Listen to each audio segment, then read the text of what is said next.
मध्य प्रदेश विधानसभा चुनाव के लिए बीजेपी ने 92 उम्मीदवारों की 5वीं लिस्ट जारी कर दी है और अब कुल 230 में से 228 सीटों पर उम्मीदवार का ऐलान मध्य प्रदेश में हो चुका है।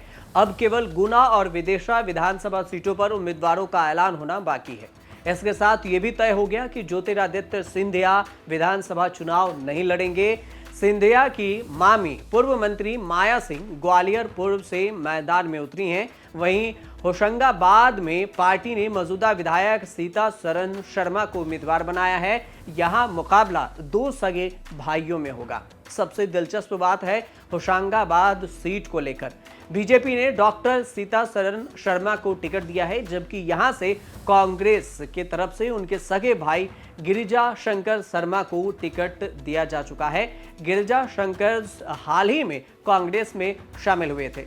पिछले 33 साल से शर्मा परिवार का इस सीट पर कब्जा रहा है। 2003 और 2008 में गिरिजा शंकर यहां से बीजेपी विधायक थे और 2013 और 2018 में सीतासरन शर्मा विधायक रहे।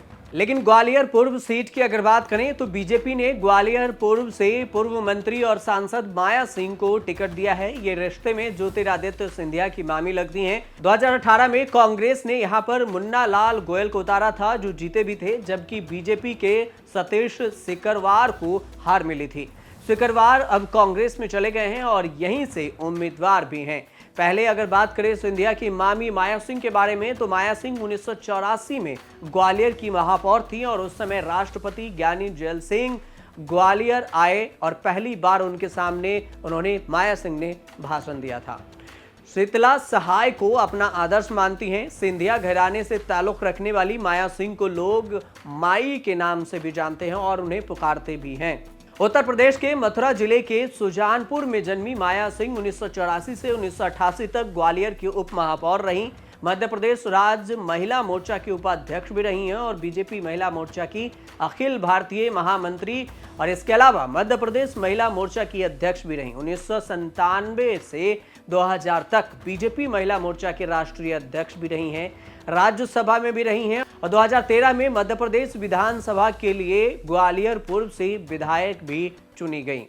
माया सिंह राजनीतिक जीवन में अपना आदर्श प्रदेश के पूर्व गृह मंत्री शीतला सहाय को मानती हैं। वे मानती हैं कि सार्वजनिक जीवन कैसा होना चाहिए, ये उन्होंने उन्हीं से सीखा।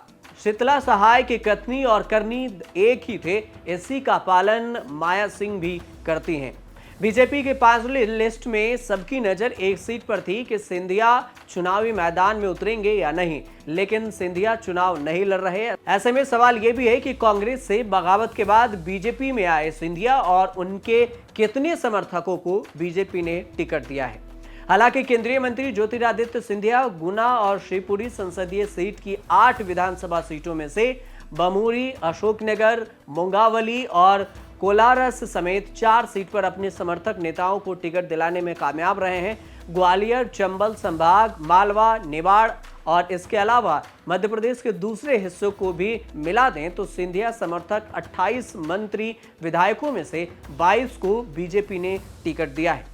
सिंधिया समर्थक और भिंड की मेहगांव सीट से मौजूदा विधायक और नगरीय प्रशासन राज्य मंत्री ओपीएस भदौरिया का टिकट काट दिया गया है। उनके जगह पर राकेश शुक्ला को प्रत्याशी बनाया गया है। 2018 के चुनाव में कांग्रेस के टिकट पर ओपीएस भदौरिया ने बीजेपी प्रत्याशी राकेश शुक्ला को 25,814 वोटों से हराया था और बाद में ओपीएस भदौरिया सिंधिया के साथ कांग्रेस को छोड़कर बीजेपी में शामिल हो गए थे।